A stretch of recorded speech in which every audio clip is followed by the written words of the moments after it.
Lando, I always get told by RX racing drivers to round numbers down, so it's 2/10 off. Thank you. What was it actually? 0.29. Oh, 0.2, yeah, so 2/10. 2/10, right? Of course it is. Are you pleased to be that close? Because at the moment it feels like the rest of the pack have to settle for best of the rest, and that's the fight that you're really in. Would that be fair?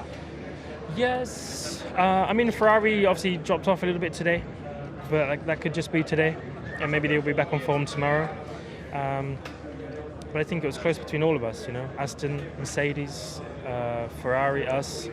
That's 8 cars, which we don't know if we're going to be at the head of it or the back of it or the middle. So, I think today was as good as it was going to get, and it is as good as it's going to get. 2.5 tenths, 2.9 is still quite a big chunk, but we know exactly where we lose it. We lose it in 2 corners pretty much. So, which do? The slow speed. I was going to say, as always, as usual. But there's a lot of our strengths, which is the high speed. It's like we're purple sector 1, which is always a good feeling. So good confidence in the car, but just the slow speed still too tricky. And there's not a lot of there's one DRS zone here as well, which is a good thing for us.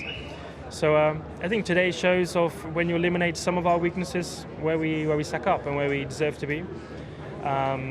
But that's just kind of like as good as it gets kind of feeling. So we know we still have many things to improve, but to only be 2 and a bit tenths off is still a good job, especially when you look at last year, we were almost half a second off of pole. So we've taken steps forward, but we still have more to do.